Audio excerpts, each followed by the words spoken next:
Olá, amigos do canal RG Brasil China, bem-vindos novamente ao nosso canal e hoje contando, como sempre, com a presença do professor José Medeiros da Silva, que, claro, vai nos trazer aqui perspectivas super interessantes sobre a China. E nos acompanha aqui também o nosso amigo e parceiro do canal M65, Carlos Albérico. Olá, professor José Medeiros. Olá, Albérico, tudo bom? José? Olá, Rafael Gonçalves. Olá, Carlos Albérico, meu amigo Albérico Potiguar. Rafael, meu amigo também aqui, convivemos muito tempo aqui na China. É um prazer estar com vocês e também com esse nosso público maravilhoso. E aí, Albérico, tudo Olá, bom? Bom dia, ô joia? Rafael, bom dia, tudo bem? Professor Medeiros, o professor Medeiros deve estar lá o quê? Boa tarde, boa noite, não sei bem como é que está o fuso horário nesse momento.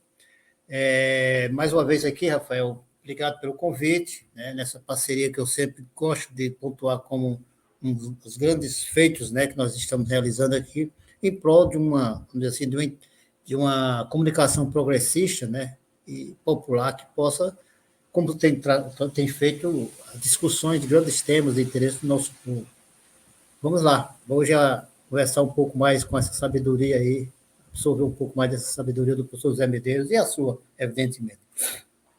É isso. Hoje nós vamos aqui então dar continuidade ao último vídeo, né? Para quem não assistiu, volta lá no canal, tá tanto no RG como no M65, onde o professor José Medeiros ele nos explicou sobre as fontes, né, constitutivas ali do pensamento do Xi Jinping sobre o socialismo com características chinesas. E para isso, na verdade, eu trouxe uma novidade que não é pouca coisa, né? Que foi a publicação aqui de um texto do professor José Medeiros, viu, Albérico? Que, se eu não me engano, foi ontem ou hoje na China, né, José? Eu acredito que seja hoje ainda na China, foi o mesmo dia para a gente aí. Hoje pela manhã. Isso, Dia é. 24 E, de e julho. saiu um texto do professor José num jornal chamado Chinese Social Science Today, né? Ciências Sociais Chinesas hoje.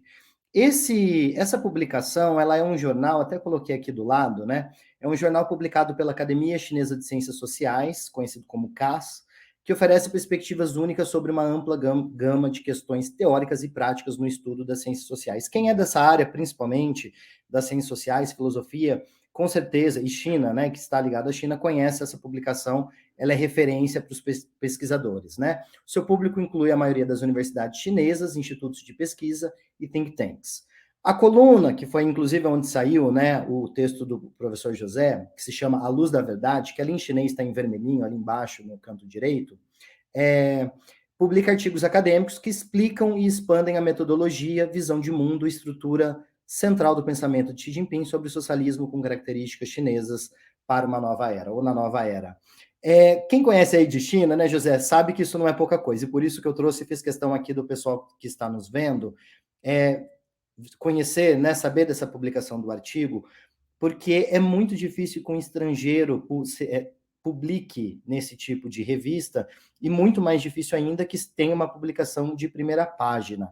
José, e aí indo direto ao assunto, né? O que você falou de tão importante assim que os chineses consideraram que deveria ir para a primeira página? Explica um pouquinho melhor sobre essa publicação, que na verdade retoma o nosso último vídeo, a gente está continuando aqui o vídeo que foi publicado, nosso último, no canal, mas explica para a gente o que os chineses, por que chamou tanta atenção dos chineses a sua explicação sobre o socialismo, o pensamento do Xi Jinping sobre o socialismo na nova era.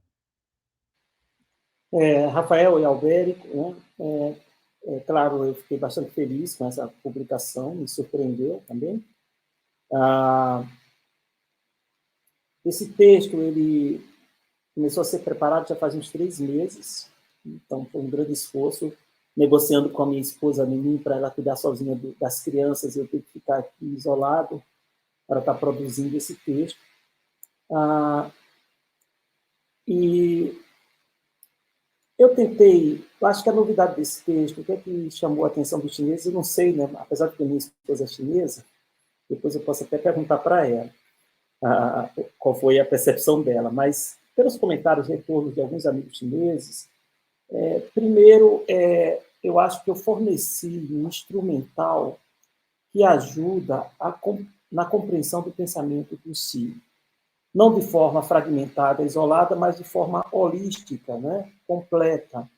Por exemplo, foco na própria história do partido e a tradição do partido, a tradição do próprio marxismo e a cultura tradicional, que está voltando aí com todo o peso no pensamento do Xi. Nós sabemos que na história da China, do próprio partido, nem sempre foi assim. Então, integrar isso, essas três raízes, vamos dizer assim, essas três fontes, e mostrar como elas articulam na ação da China atual, né, como isso está em cada ação particular, seja no plano da política externa ou mesmo na política interna, eu penso que é a novidade desse artigo. Aqui, José, ele está em chinês, né? A gente não colocou a tradução em português, mas o título dele é As Três Fontes Constitutivas do Pensamento de Xi Jinping sobre o Socialismo com Características Chinesas para a Nova Era, não é isso? Só para confirmar aqui com você, né?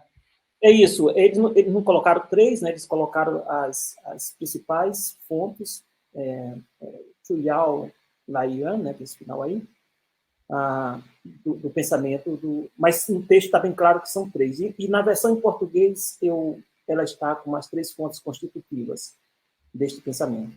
Justamente isso.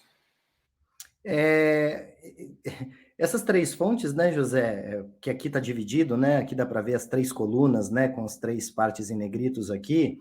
Elas têm alguma coisa a ver, José, com aquelas três fontes e três partes constitutivas do marxismo, ou é uma coincidência, uma grande coincidência? Eu acho que aí o Albério é especialista mais do que nós dois. Acho que foi livro de cabeceira da leitura dele, o livro do Leme, né, que escreveu em 1904, eu acho, as três fontes constitutivas do marxismo. Que ele coloca, em linhas gerais, que o marxismo, né, pegava o que tinha de mais avançado do pensamento da época na Europa, a filosofia alemã, a sociologia francesa e a economia inglesa, não é, Albérico? Acho que é mais ou menos isso. E foi uma coincidência, porque, claro que eu pensei também esse título, estava ali, né, está na minha mente, mas imagino que o pensamento do Xi tivesse 4, né? Não daria para colocar em 3, sabe? Eu acho que encaixou bem, e isso vai fornecer, eu espero, né, minha contribuição aí, que forneça elementos para aprofundar o estudo do pensamento do Xi. E é só dizendo, olha, preste atenção a esse pensamento de forma integral, né? Justamente pensando a posição da China e os objetivos internos, o grande plano, e também a sua inserção internacional. Acho que é isso que é um instrumento a mais. Eu acho que é um instrumento a mais para a percepção desse fenômeno que está em curso, né? Aqui, que é a China. Não, muito legal. E, José, eu me lembro, né, que você havia falado no nosso último vídeo, né, que o pensamento do Xi, ele é como um organismo vivo, né, e que, portanto, ele está em pleno desenvolvimento. E você chegou a citar eles, né, essas fontes, que aqui você colocou como 3, né, que são a força e a longevidade da civilização chinesa, né, a trajetória do Partido Comunista e o pensamento do próprio Xi Jinping, e também eu devo ter pulado algum aqui. O marxismo, a tradição do marxismo. Isso, como o pensamento como o estágio mais avançado do marxismo aplicado à realidade chinesa, né? Você poderia retomar um pouco esses 3 tópicos para a gente entender melhor como que você estruturou essa ideia do pensamento do Xi?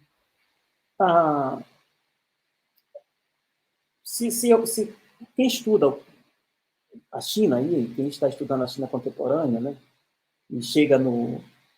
Quem estuda a história do partido desde 1921, o surgimento, a partir dali da Revolução Soviética, né, 1917, que se espalhou aí, surgiram vários partidos comunistas no mundo, inclusive aqui na China, 1921, em julho, vai perceber, no caso da história do Partido Comunista da China, algumas fases bem claras. Eu divido isso em 3 fases, tá? Mas não é o objetivo da nossa conversa agora. Mas poderia se dividir em 2 grandes fases. A fase que o partido luta pelo poder e a fase que o partido está no poder. Ou seja, de 1921 até 1949 e de 1949 até agora. Dentro dessas grandes fases, nós temos subfases, digamos assim. No caso do partido no poder, nós temos poderíamos dividir em 2, que é a fase, ou 3, digamos assim, tomar conta do país, a primeira ali, né, está com mal ainda, naquele impulso da revolução, encontrar um caminho ali para governança. A fase do Deng Xiaoping, que foi essa de reforma e abertura, todo o nosso público aí já conhece bem, né, esse público, mesmo que não tenha um conhecimento aprofundado da China, se cita muito, reforma e abertura, 1978 e tal. E agora a fase do Xi. Então, nessa fase do Xi, tem mudanças centrais. Uma das mudanças centrais é trazer para o centro do projeto a questão da civilização, a questão da cultura, a questão da tradição. Isso não está na fase do Deng Xiaoping, que o centro era a economia, e isso também não está na fase do Mao Tse-tung. Pelo contrário, ali teve um combate a Confúcio, né? A combate à tradição, achava que a tradição era até uma das fontes do atraso da própria China. Tem várias leituras ali, debates internos do partido, né?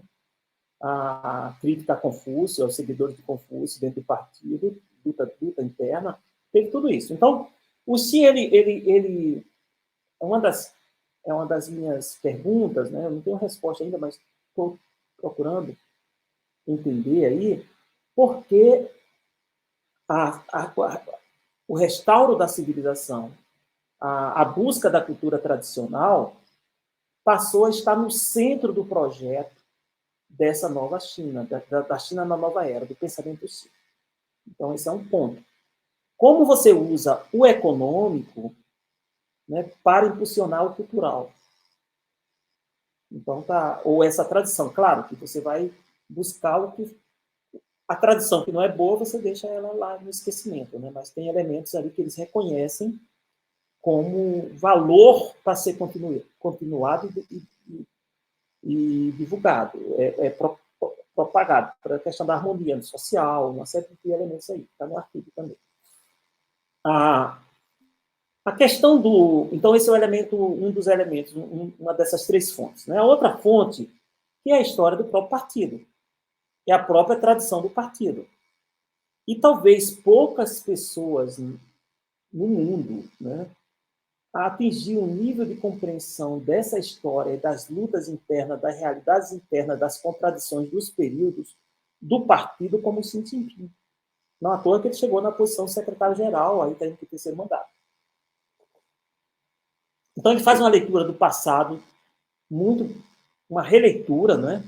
Percebe onde teve os momentos críticos, como foram superados, aqueles que não foram superados, quais os desafios atuais, no sentido do partido. É tanto que ele viu que o partido estava de alguma forma,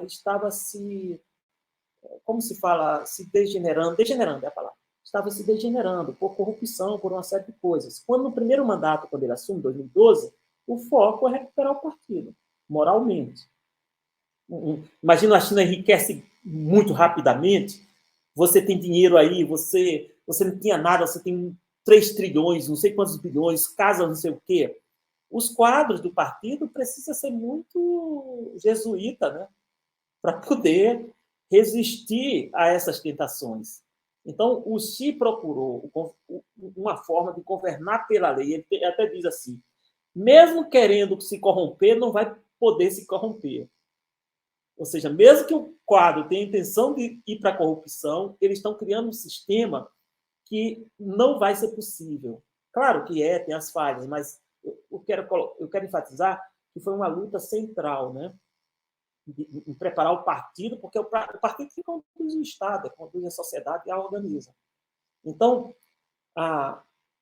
essas experiências revolucionárias e tudo mais, ou seja, antes da chegada no poder e no poder, O Xi tem isso muito bem, está muito consciente nesse pensamento. Então, articulada com a questão da cultura tradicional, veja só, com determinados valores que permitem a sociedade suportar situações mais difíceis, né? Tem uma margem que outros governantes, talvez na Europa, não teriam, que é como valor, aproveitar a situação adversa para você se preparar melhor, em vez de ser uma contestação, já que o próprio partido, se não está fazendo alguma coisa, não é porque não quer, é porque as situações estão adversas mesmo, mas o foco continua o povo, né, segundo a leitura que o partido faz aqui, divulga aqui. E o terceiro é essa experiência do movimento revolucionário internacional, do marxismo. Não só aplicado na China, né, que aí passa para o partido, se conecta com o partido, mas aplicado fora. Os próprios, por exemplo, a queda do partido da União Soviética. Então, como é que a China, que lições ela tirou disso? Etc. É um pouco isso. E isso está isso tá de forma articulada. Não, nenhuma parte se separa da outra. Não, muito legal. Eu acho que o Albérico quer falar, né? Depois eu tenho uma pergunta para te fazer, José, mas eu acho que o Albérico queria comentar alguma coisa, né, Albérico?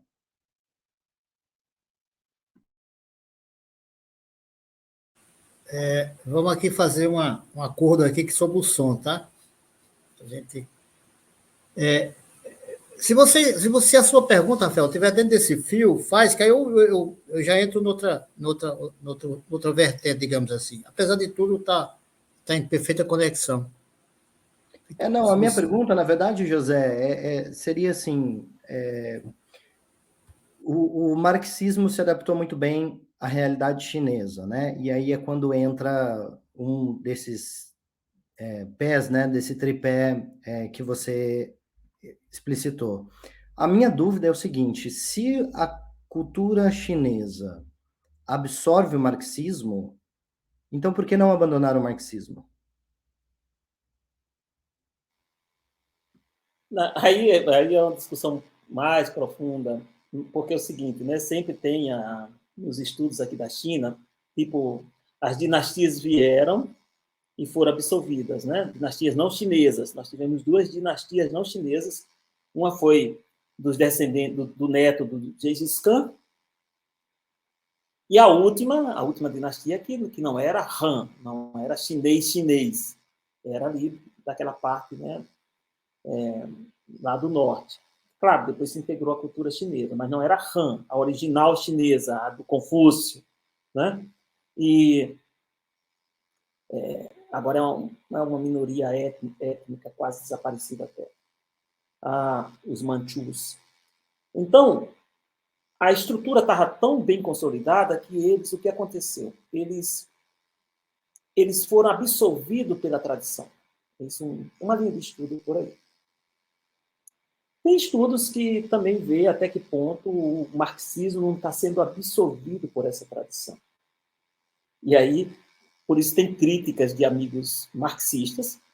Pode olhar internacionalmente, você vai estudar, dizendo que a China não é um país marxista, não é um partido marxista. Então, tem essa crítica. Por quê? Porque, justamente, principalmente com o europeu, é muito difícil de perceber, de aceitar, né, algo diferente que não seja no mundo eurocêntrico. Primeiro, a minha contracrítica seria essa. Segundo ponto, que o marxismo ele não é uma coisa enrijecida, morta, né, ali. Não é um dogma. Isso é religião. Então, isso cabe à interpretação das pessoas.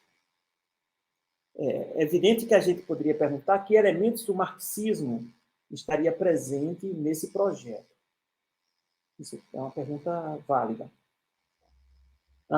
Primeiro, é a consciência, se você for perceber, é a consciência de uma exploração por parte das classes sociais. Aí você pergunta, mas não tem isso? Eu digo é só o que tem. Mas a perspectiva é manter ou superar? Vem se superando? Quando se elimina a pobreza absoluta, é ou não um avanço nisso? Né? Porque a luta continua internamente, só que o partido tem um comando do Estado, literalmente. Né? Não significa que vai ter sucesso. Por exemplo, na União Soviética não teve, caiu o partido. A luta é grande, mas se permanece, é possível que eles avancem, sim, porque dentro do partido há essa consciência, que é da tradição do marxismo. A questão das forças produtivas, né, do desenvolvimento das forças produtivas e o controle dessas forças por agentes privados e agentes públicos do Estado, é toda uma discussão do marxismo aí.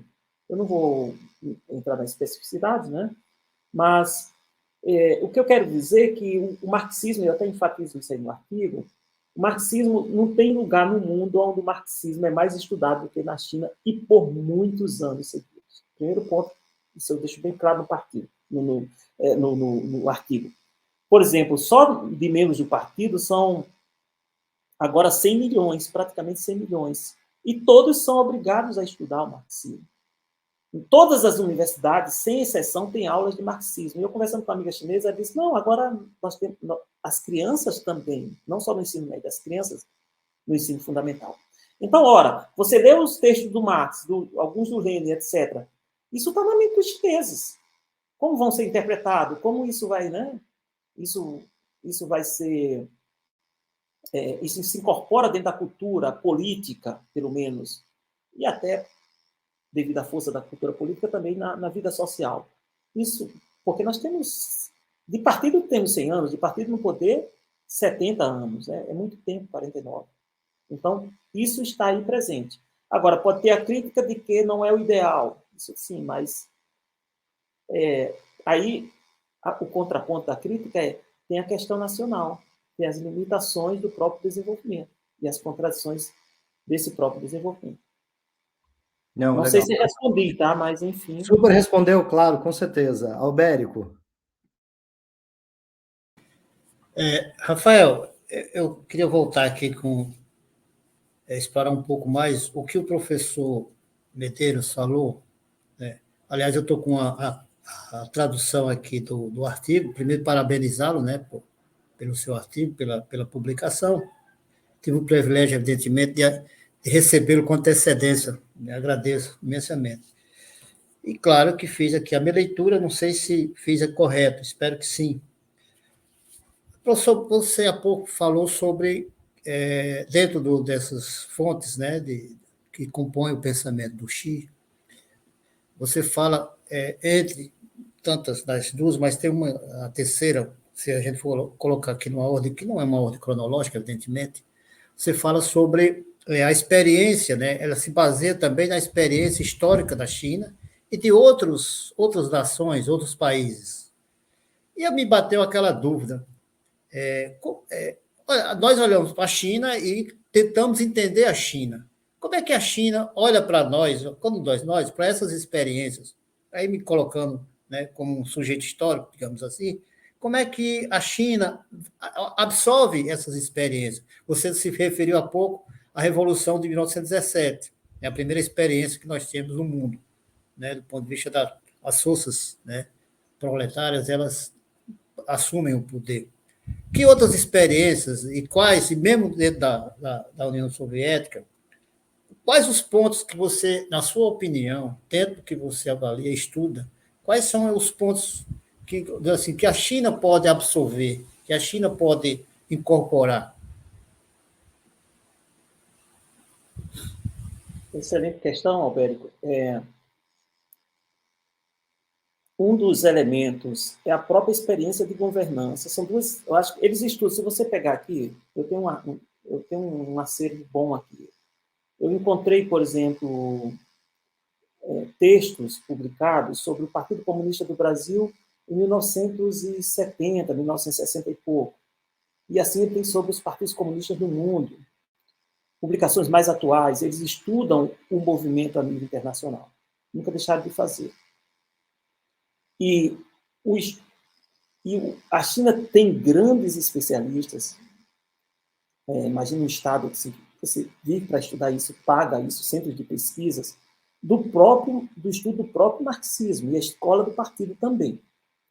Então, todas as experiências de sucesso ou de fracasso, seja dos movimentos revolucionários, seja dessas experiências, ou seja, daqueles onde eles conseguiram chegar ao poder, como na União Soviética, em 1917, né? E depois todo aquele leste europeu, aquelas situações, eles estudam com cuidado, em detalhe, geração após geração. Então, uma das questões, que eu acho que foi uma questão do próprio movimento a nível internacional, é por que a União Soviética caiu. Por quê? Ou seja, o que aconteceu com o partido que caiu? Outra coisa é como é que o idealismo ou o sentido da extrema esquerda, ou às vezes um senso de urgência de uma extrema esquerda, pode ser um elemento que pode jogar por terra uma conquista revolucionária, a própria revolução cultural aqui na China, que eles fazem análise. Né? Como o foco na luta de classes, depois chegou ao poder, o Deng Xiaoping é que revisa isso. Ele diz, não, a luta de classes continua, mas agora nós estamos no poder. Então, se você fica no enfrentamento interno, no fundo você vai estar dividindo a nação. A nação dividida não tem como edificar o país. Coisa simples assim. Mas na época não era percebido. Né? Então, essas experiências são sintetizadas, discutidas e transmitidas. E internamente tem um grande debate. Não pensa que não tem visões muito diferentes até. Até tem pessoas dentro do próprio partido que podem ter um olhar positivo para a Revolução Cultural, a grande Revolução Cultural de 1966, um passo à frente. Né? Internamente, na população, você não vê isso, mas internamente, dentro do partido, as escolas discutem isso. A experiência do socialismo na América Latina, só o que eles discutem na África, né? Tudo. Então, como eles têm instrumentos, ou seja, escolas, dinheiro, professores, pautas, né? Livros, os livros traduzidos, todos os livros do Lenin traduzidos, todos os livros do Marx, todos os estudos nas diversas universidades do mundo, tudo eles têm aqui. Então, eles estão muito bem para estudar. Eu penso que o que falta é, talvez, intelectuais do Ocidente, né, serem mais humildes. Serem mais humildes, porque eu acho que eles percebem, eles acham que sabem tudo sobre o tópico que eles estudam, né? E às vezes chegam aqui para dar lição para a China. A China acha que escuta porque tem uma sabedoria de escutar, mas deve ficar rindo. Porque é muita coisa do idealismo, mas não da vivência prática. Então, a absorção, ela não é de um tópico específico. Eu falei do partido. Né? Precisa de um partido que conduza. Você vê, tanto que a China tem 9 partidos, tinha 8, 9 partidos, mas não é partido no sentido que a gente conhece no Ocidente. Nem se pode falar que é partido. Porque um dos elementos que se caracteriza o partido é o seu desejo para alcançar o poder. Senão, não é partido. E esses não estão para alcançar o poder, já reconhece que o poder está na mão do Partido Comunista da China. Então, é um partido com características chinesas, entendeu? Não é partido como a gente... Por isso que a gente tem que ter muito cuidado na tradução dos conceitos, porque tem um nome, mas o significado dentro é diferente, devido a essa tradução e à própria cultura. Agora, tipo assim, a questão do materialismo dialético são elementos da filosofia, né, trazidos pelo marxismo. E eu penso que a parte ocidental, que a China continua aberta para oxigenar a sua cultura. A China sempre foi aberta às outras culturas, certo? Mas Por exemplo, a parte do liberalismo entrou muito, mas eles cortaram agora. Mas a vertente ocidental vinda pelo marxismo, eu penso que ainda continua muito aberta para isso. E está sendo absorvida aqui pela China. Enfim. Perfeito, professor. Você falou uma característica, vou aspiar, tá? Uma característica comum seria a força do partido. Você não usou essa expressão, eu estou usando, evidentemente. O que é comum? O que é que você vê? Algumas características comuns nessas experiências recentes, nessas experiências atuais, né, do socialismo. Aí, claro, são países, são culturas, até do ponto de vista geográfico, além da distância, tem a questão também do tamanho, né? Enfim, culturas, etc, etc. Você consegue estabelecer, ou o chinês, ou o partido, ou o Xi, enfim, consegue estabelecer digamos assim, uma linha que possa unir essas experiências atuais? Não, teoricamente eles podem conseguir isso, mas praticamente, na prática não, porque na prática é o seguinte, tem os problemas concretos para serem enfrentados. Né? Então, vamos pegar como o socialismo no Laos ou no Vietnã. Só que se você pega a história da China e do Vietnã, teve conflito, teve guerra recente entre os dois. E eram já dois países socialistas. Então, como é que foram superadas aí? Mas como é que essas contradições, sabe, regionais, nacionais, impede de você... Não tem prato pronto, você não aplica. Agora, mesmo quando você considera... não tem experiências transportáveis, é isso. Agora, a leitura da experiência, como é que eles fazem o fio? Ora, o partido na União Soviética entrou num grau de corrupção muito grande e um distanciamento a partir da burocracia, dos burocratas, do próprio povo. Se isso acontecer no Partido Comunista Chinês, também é bem provável que a gente quebre, que o partido sofra, entendeu? Então, como isso está ocorrendo no Brasil, esse fenômeno era só da União Soviética, era um fenômeno que também está em todos os partidos, nas estruturas partidárias, nos partidos socialistas. Como é que a gente observa isso dentro da especificidade chinesa, claro, para corrigir isso, ou para evitar isso. No caso, corrigir se estiver em curso, evitar se ainda não chegou. Então, a questão do planejamento da economia de forma rígida. O que é privado? Qual o sentido de privado? É que pertence ao cidadão, mas de alguma forma se não está pelo cidadão, mas está em alguém que está gerenciando. Então, o que é privado? Qual a margem? Então, pegou aquelas aplicações de experiências muito rígidas e começou a flexibilizar. Né? Justamente o que justifica a flexibilização é a própria construção do projeto nacional. Ora, você pega uma experiência da União Soviética que diz que a União Soviética era a pátria dos povos. Mas quando você vai pegar a experiência, será que era um projeto geopolítico? Né? Tem umas teses bem interessantes nessa área, que a própria União Soviética usou.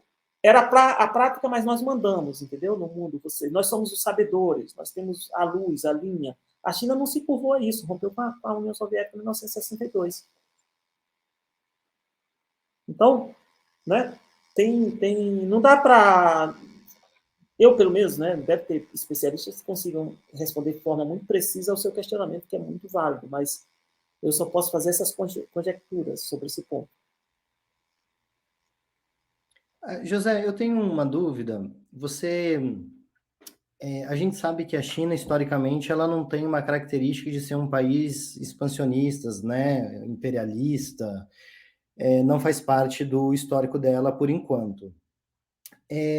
Mas a gente sabe que o partido é um partido forte, a China já se tornou a segunda maior economia do mundo, está aí disputando geopoliticamente a liderança do mundo, ou pelo menos de parte dele. e isso naturalmente dá a ela uma força. A gente tem aí a saída da China para o mundo, né, nos projetos, por exemplo, como Cinturão e Rota, ou ideologicamente falando, a comunidade de destino compartilhado para a humanidade, né, o futuro compartilhado para a humanidade. Agora, quando a gente fala do partido, né, sendo um partido comunista no poder, e essa China forte, como você até falou, com muito dinheiro, com capacidade de fazer, com estudos, você acha que a China tem a intenção, ou mesmo que não tenha a intenção, né, que pela própria força dela, ela acabe liderando esse movimento socialista no mundo, intencionalmente ou não intencionalmente? Ela tem, Rafael, essa é uma questão que só a história vai dizer, né?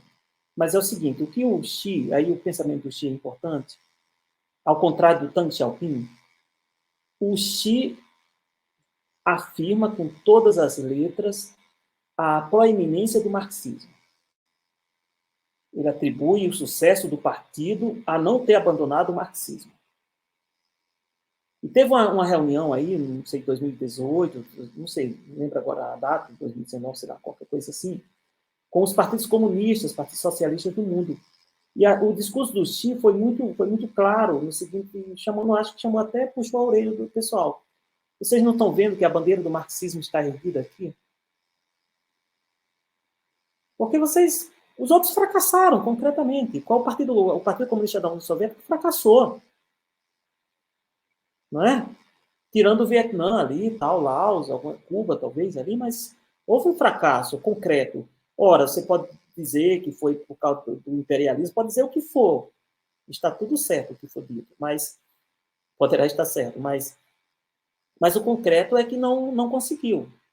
As experiências socialistas na América Latina, tirando Cuba, olha a experiência da Venezuela, que não é nem socialista ali, mas enfim, como está, né?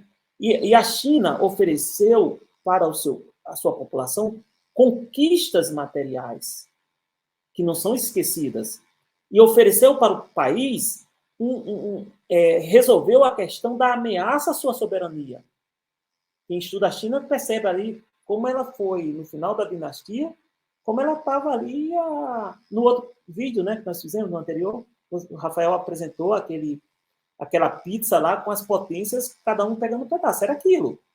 Se não tivesse essa ação, ela estaria provavelmente muito fragmentada, seja fisicamente ou não fisicamente, mas de fato muito fragmentada com grupos de interesses externos dominando aqui. E o partido evitou isso. Agora, o partido teve a clareza de que salvar a China era a sua prioridade máxima. Não, e só isso já seria uma grande contribuição para a luta dos povos.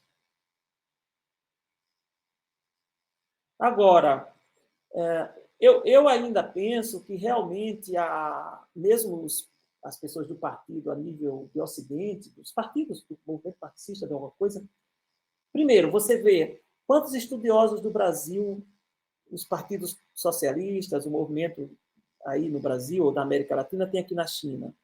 Talvez esteja chegando agora. É muito mais uma ação chinesa do que um despertar deles. Tem um caso, uma pessoa ou outra, mas já estão falando de 3 países. Deveria ter 1.000, 2.000, 5.000 estudos, né? Cursos, etc.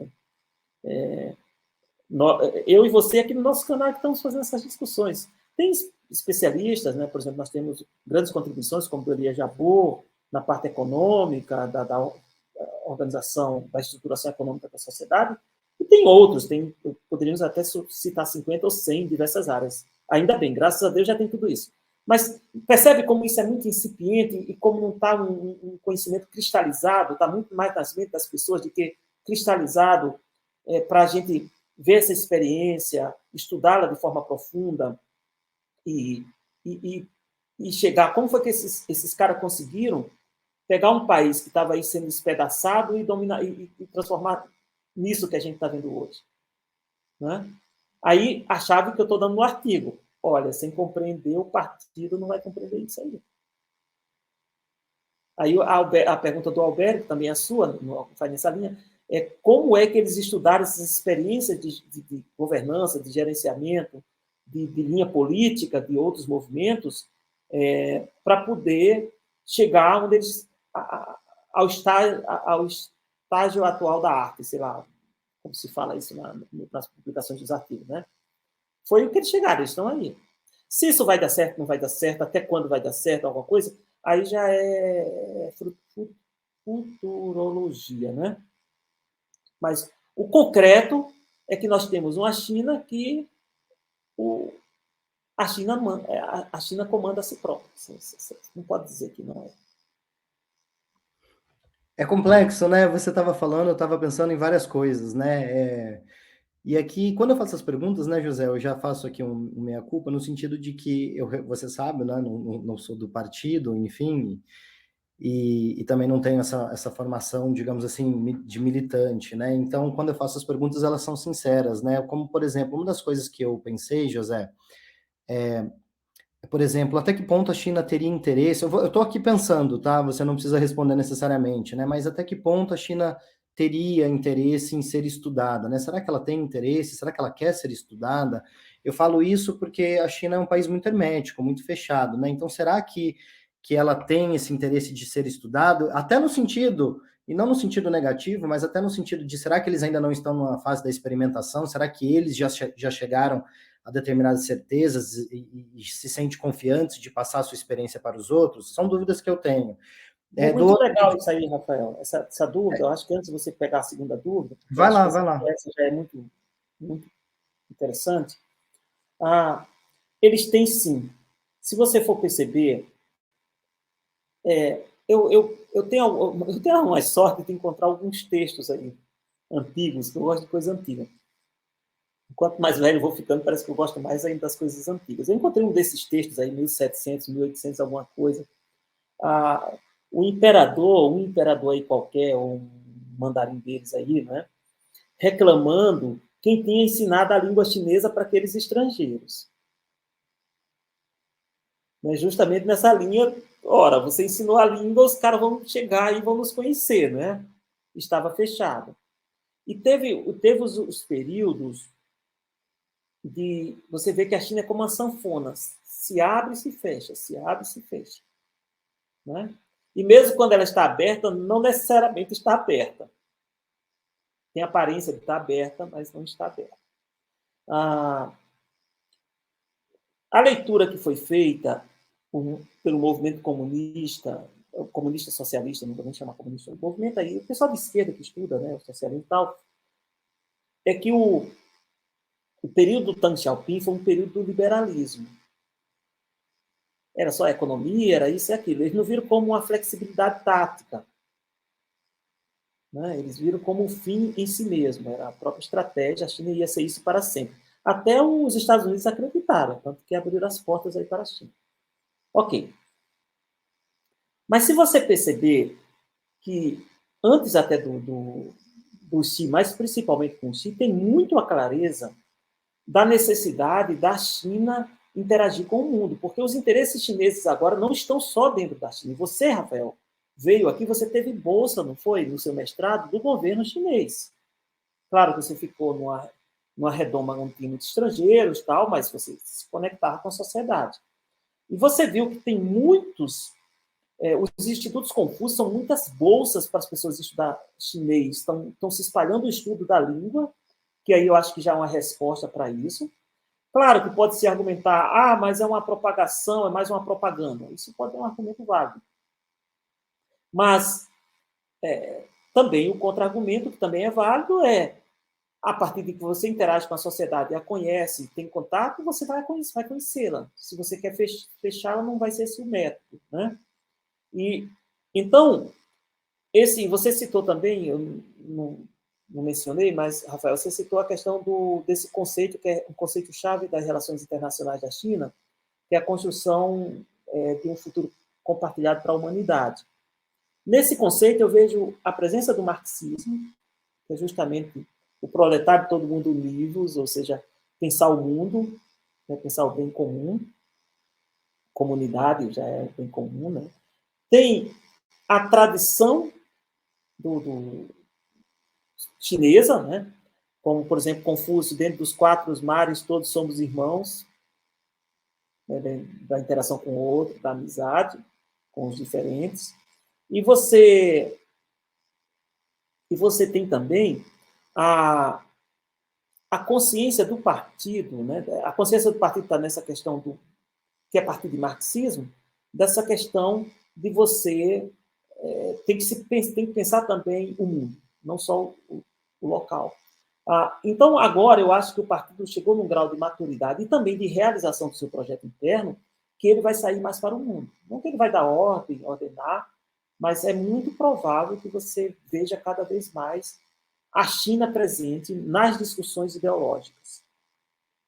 Não só a China presente economicamente, etc, etc. Mas nessas discussões, talvez mais intelectuais chineses vão ser conhecidos nas leituras de marxismo, etc, etc.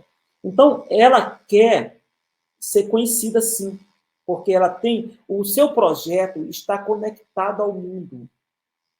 Se fecha, e os Estados Unidos sabem muito bem isso, nós vamos ver bem esse conflito.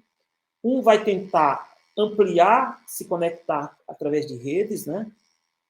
E o outro vai tentar cortar e fazer aliados para enfrentamento. Os Estados Unidos estão querendo encontrar aquele mesmo, chegar a um ponto onde tem o eu e você, União Soviética e Estados Unidos, né, a Guerra Fria, e a China está se livrando dessa trampa. Você pode observar, o jogo é muito bonito. Bonito, mas é perigoso. Né? A China está tentando, tipo assim, é tanto que ela não procura aliados, ela procura quem? Ela procura parceiros. Né? Os projetos são de parcerias, tudo. Mas, porque não tem mais como no mundo de hoje você jogar, mesmo no projeto nacional, desconectado desse projeto internacional. Então, os chineses estão sem... Mas eu concordo também com você que eles têm dificuldades ainda. São muito fechados ainda. Mas isso, o pragmatismo chinês ensina muito rápido. Eu acho que não vai passar 2, 3 gerações e eles já estão aí altamente conectados ao mundo, internacionalizados. Aliás, se você estuda a história do partido antes da tomada do poder, eles eram muito internacionalistas. Muito, muito mesmo. Eu não quero aqui monopolizar, Alberto. Se você quiser falar, você fica à vontade, tá? É que eu digo, né? Tem essas questões, como eu não tenho essa formação, né, de militante, então eu fico com essas dúvidas na minha cabeça, né? E vou trazendo aqui, como por exemplo, né, José, outras aqui, eu acho que a China teve algo muito interessante, né? Porque ao mesmo tempo em que você tinha o partido estudando o mundo e os outros partidos, as experiências, né, fora da China, você também tinha, eu acho que a China tem uma capacidade muito interessante, né? Não estou dizendo que a gente não tenha, mas a China eu sei que tem, que é de gerar líderes nacionalistas e que sabem interpretar muito bem o que você chamou no outro vídeo da contradição principal, né? Então a China gera esses líderes, né? Parece que quando precisa eles simplesmente tiram ali. A gente aqui parece, né, pelo que você falou, que existe essa necessidade de os partidos mesmo, os movimentos, né, que se identificam com essa linha ideológica da China, de estudarem mesmo a China. E, ao mesmo tempo, você tem essa geração essa capacidade que a China tem, que eu não sei se necessariamente a gente teria aqui, né? Eu acho que a América Latina, estou me referindo à América Latina, talvez tenha mais dificuldade em ter esses líderes que conseguem expressar politicamente essa vontade popular ou de resolver as contradições, porque o Mao Tse-tung, por exemplo, né, José, era um gênio, por exemplo, da guerra, né? Ele soube resolver as dificuldades da revolução e colocar o partido no poder, e aquilo não foi pouca coisa. Eu trabalhei na Xinhua, você sabe, né? Lá você tem a parede na entrada com os poemas que ele escrevia, até com as correções que fazia, quer dizer, são líderes fantásticos, né? Com uma formação extraordinária. Enfim, mas, Albérico, eu acho que você queria fazer... Isso são divagações, tá bom, gente? Eu tô aqui, na verdade, só pensando alto, mas, Albérico, vai lá. Primeiro, eu queria fazer 2 registros antes de fazer uma pergunta. Eu estou aqui na Vila de Ponta Negra, onde eu moro, aqui em Natal, no Rio Grande do Norte. Isso foi só para fazer inveja para a gente, hein, José? Você viu que ele já começou, né? Não, é para dizer que eu estou aqui, eu mesmo estou impressionado com a brisa, né? Eu moro aqui próximo ao mar, então a brisa aqui, não sei se vocês conseguem, não é nem sentir, óbvio, né? Mas pelo menos ver aqui, que é uma manifestação aqui da natureza por trás de mim, né? Fiquei até surpreso, gostei aqui muito do meu cenário hoje.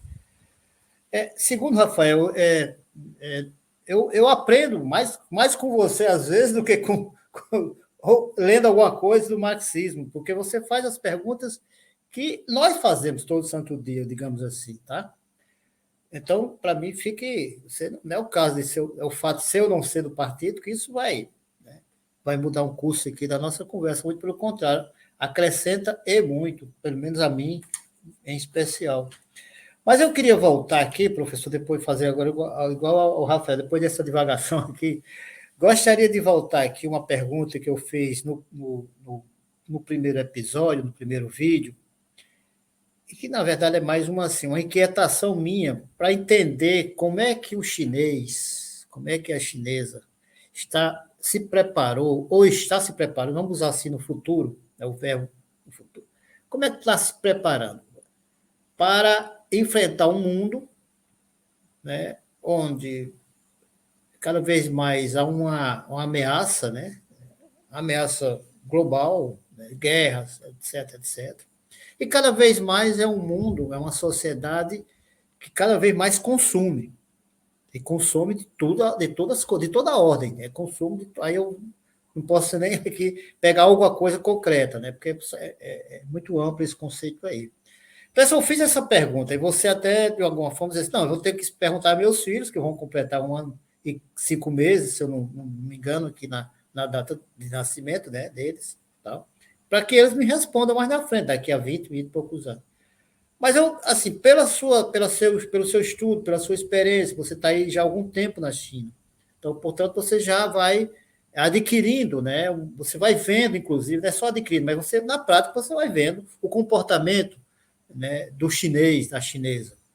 Então, eu volto a essa pergunta porque para concluir, eu fico me imaginando, e depois daquele programa já assisti aquele programa, confesso a vocês, 1, 2, 3 vezes, pauso, volto, tal, para entender, né, até para também me preparar para esse outro vídeo aqui, para entender isso, ou tentar me imaginar como será esse chinês daqui, por exemplo, há 10 anos, para não ir tão longe, porque os chineses gostam de fazer essa coisa, esse tempo mais largo, digamos assim.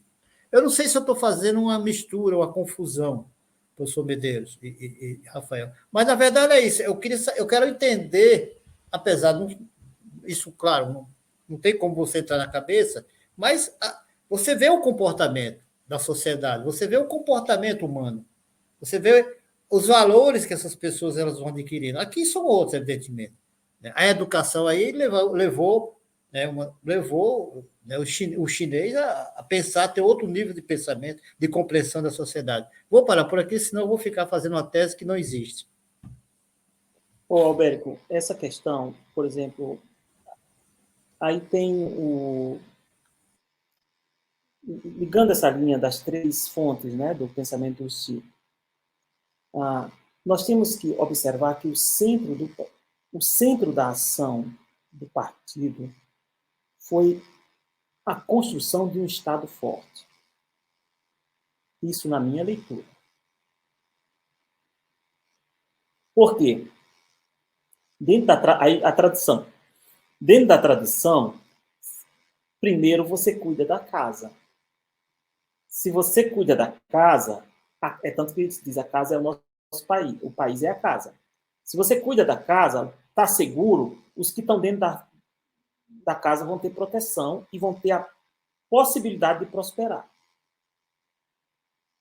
Dentro dessa forma de pensar, fica mais fácil se compreender o porquê de tantos sacrifícios geracionais. Nessa segunda etapa, que reforçou esse conceito, que continua, esse conceito é permanente. É tanto que um país socialista, moderno, próspero, como grande projeto para 2049, quando completa 100 anos de proclamação da República Popular da China, está dentro desse conceito da casa. Você tem o conceito, você tem, por exemplo, a tarefa, como aí o Deng Xiaoping falava, olha, não existe socialismo com miséria, na pobreza. Não se pode falar de socialismo na pobreza. Então, o centro da ação não era a educação ideológica, a não ser nos quadros do partido. Não era dentro da própria sociedade a ideia do socialismo, de ajudar as pessoas, etc, etc. Então, era estimule, vamos para a luta, enriqueça você e ajude a enriquecer o país. Como dizia o Deng Xiaoping, enriquecer é glorioso. Que isso foi um corte na leitura anterior, que estava mais para o mundo cristão católico, não o evangélico, mas o católico, de que é proibido ficar rico. É pecado, não é proibido, é pecado. Na minha leitura, esses 40 anos dessa mentalidade, o Xi Jinping percebeu que ia perder a China socialista se continuasse nesse ritmo, que é a questão do consumo, do consumismo. Né? Então, está vindo a correção. Talvez você vai perceber na mentalidade das minhas crianças, até pela educação educacional, as escolas, os valores que vão ser passados ali, essa mentalidade mais desse ser humano, fruto desse pensamento que o Xi está trazendo, e não fruto daquele pensamento competitivo mais para o liberalismo do período do Deng Xiaoping. Mas que sem ele você não teria esse país forte, rico e poderoso. Entendeu? As fases. Agora, o partido, ele tem a consciência disso, esse é o ponto. Como o Rafael falou, olha, tem a capacidade de surgir líderes para perceber o momento e dar o rumo a partir daquele momento. Foi o caso que surgiu aí o Xi. Né? Por isso é muito difícil você pega um ideal e vem buscar esse ideal, como é que você encontra numa lupa aqui dentro da sociedade. Você pode se decepcionar. Agora, se você olha como um projeto, e a construção de um projeto, até de uma engenharia social que está em curso, se vai ser isso ou vai ser aquilo, a realidade vai dizer, mas que isso tem, o partido tem claro, e eles estão aplicando. É só o que eu poderia dizer. Né? Agora, no sentido de mentalidade, é possível ter chegado a uma mentalidade humana mais desenvolvida do que outras partes. Eu, pelo menos como humano, eu não vejo, eu me vejo nem superior nem inferior, mas eu não vejo, entendeu? Eu não vejo que essa experiência social, essa maneira de viver, criou seres humanos super mais desenvolvidos do que eu, que veio de uma realidade muito pobre de Canabrava, assim, como super mais desenvolvido que você, do que o Rafael. Eu, sinceramente, não vejo isso. Assim como também nós não criamos superiores a eles. São diferenças, essas inferências culturais da tradição, que criam ser a perspectiva de vida, de conectividade. Quem faz o trabalho da socialização é o Estado, por exemplo, não são as pessoas, não são os indivíduos. Né? Não é uma rede no Brasil, que já que o Estado não faz, as pessoas, as igrejas, as outras elementos de caridade, os clubes de futebol, etc., é quem faz determinadas ações, os betinhos, né? Do Fome Zero, do Natal Sem Fome, depois o Lula, o Fome Zero, etc., que tem umas ações assim que envolvem o povo em determinadas ações bem práticas para situações bem concretas e difíceis. Aqui o Estado pensa isso, que foi no caso a eliminação da extrema pobreza. E tem os técnicos, tem as pessoas, tem os quadros, tem enfim, tem o conhecimento e vai, e aquilo é resolvido, digamos assim. Né? Isso é ou não socialismo? Entendeu? Eu acho que sim, eu acho que não está pensando o lucro físico, né? E nem está sendo dominado por instituições financeiras isoladas do próprio interesse do povo. Tem problemas? Tem. Mas também não pode comparar com modelos de estados no Ocidente. Isso tem uma realidade bem própria. Eu acho que é isso. Não, é muito interessante, José. Eu só queria fazer um último comentário, né? Não sei se eu estou na mesma linha de pensamento que o senhor, mas você estava falando isso e eu estava pensando muito da minha experiência na China, né? Existe também uma romantização muito grande em relação à China, né? E os chineses são como nós, todos os aspectos, né? E aí você tem um lado bom e você tem um lado ruim de ser chinês, né? Mas existem alguns choques. Eu lembro que, por exemplo, eu levei um choque muito grande quando eu cheguei na China e eu via que os chineses só falam dinheiro, só pensam em dinheiro, só querem dinheiro, fazem tudo por dinheiro. Se tiver que passar por cima de você, passam por causa de dinheiro. Não todos, não estou generalizando, mas é uma mentalidade que imperava. Isso é inegável. Da minha experiência, era uma mentalidade que imperava. Não à toa o Xi, não à toa também a própria dureza do Xi na aplicação dos conceitos dele, e a sociedade sentindo esse peso da mão do Estado, justamente para mudar esse ambiente coletivo que o José dizia, né, José? Porque justamente as pessoas estavam sendo criadas em um ambiente muito competitivo, e com uma mentalidade, digamos assim, neoliberal, ou essa mentalidade não vou dizer neoliberal, mas essa mentalidade da época do Deng Xiaoping, do enriquecer é glorioso, né? E eu acho que os chineses internalizaram isso de forma muito rápida e muito profunda. E eu peguei essa sociedade, né? Quando eu cheguei na China, em 2012, eu estava convivendo com chineses que foram criados nessa mentalidade e que, portanto, acreditavam que aquilo era o correto a se fazer e faziam tudo por aquilo. E isso nos dava um certo choque, né? Agora, eu também peguei nos últimos anos agora de China justamente um combate a esse tipo de mentalidade, né? Onde o Xi, sem precisar falar nada, deixava muito claro que enriquecer é glorioso, mas não é enriquecer de qualquer jeito, né? Ou não enriquecer de qualquer forma, não enriquecer só para alguns. E aí começou a ter essa mudança de perspectiva que essa sociedade onde os filhos do José vai crescer. E são sociedades muito diferentes, né, José? E eu também lembrava, que eu quero só passar, na verdade, um relato, que você tem, por exemplo, uma estrutura estatal que, de certo modo, gera, não sei, talvez distorções, porque, por exemplo, para você galgar qualquer posição de liderança em empresas do governo, empresas estatais, você precisa necessariamente ser do partido. E eu vi ali, eu convivi com muitos chineses que não acreditavam em nada, que não eram socialistas, que não acreditavam no comunismo, mas que estavam dentro do partido, porque ou eles faziam isso ou eles não subiam na carreira. E, novamente, a sociedade chinesa, pelo número de pessoas, é muito competitiva. E aí eu vi, por exemplo, as campanhas de educação dentro das estatais, e eu já estava lá dentro, então eu vi, com esse pessoal, por exemplo, né, toda terça-feira tendo que ir fazer aulas ali sobre marxismo-leninismo, tendo que escrever redações, e o pessoal vindo depois dessas aulas reclamando, igual os alunos, por exemplo, aqui no Brasil, né, depois de uma aula chata, por exemplo, reclamavam. Então, por exemplo, eu vi esse tipo de coisa acontecer. Mas também vi aqueles que acreditavam, aqueles que defendiam, aqueles que discutiam. Então, é muito complexo, né, José? Porque a gente está falando novamente aí de uma estrutura societária, né? Com lados positivos e negativos, e com essas estruturas da sociedade e do governo que estão aí entre pesos e contrapesos, né? Tentando achar essa fórmula para se equilibrar. Mais uma coisa, e aí eu encerro, mas uma coisa imperava.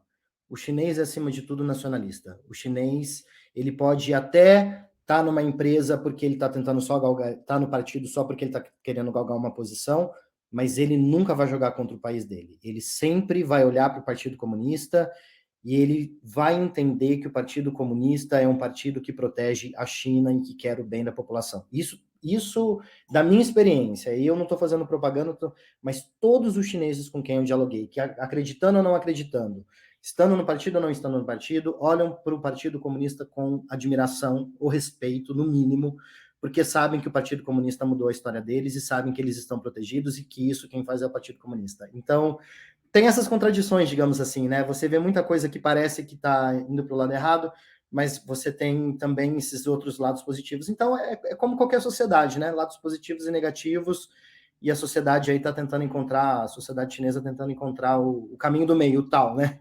O caminho do meio aí, mas todos eles percebendo que o governo protege os chineses, protegem a China, e se não concordam, no mínimo o chinês respeita, e todos os chineses, sem sombra de dúvida, nacionalistas. Se você abrir a boca e falar qualquer coisa que seja contra os interesses chineses, o chinês, ideologicamente ou não, ele vai defender a China, vai defender o governo, porque ele sabe que isso é fundamental.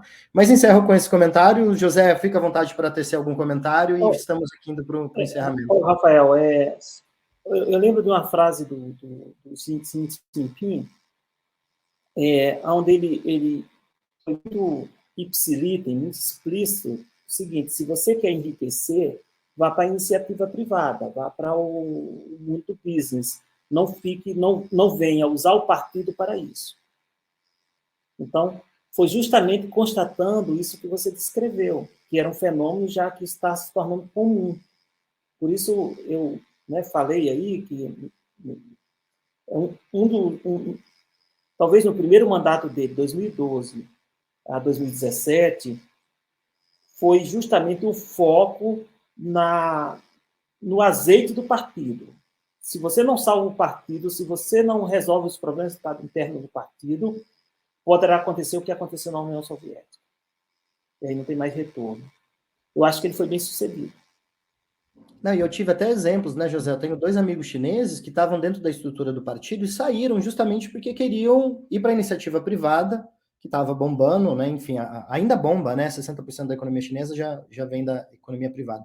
Que falaram, não, essa estrutura aqui, ela está, na verdade, limitando as minhas capacidades e eu quero aplicar elas no setor privado. Assim como eu tive amigos que saíram, tenho um amigo que saiu da estrutura do Estado, por exemplo, foi para a iniciativa privada e decidiu que não, que era melhor no Estado e voltou para o Estado. Então, existe também essa mobilidade, né? Existe essa coisa da pessoa Claro, poder ter as sociedade escolhas.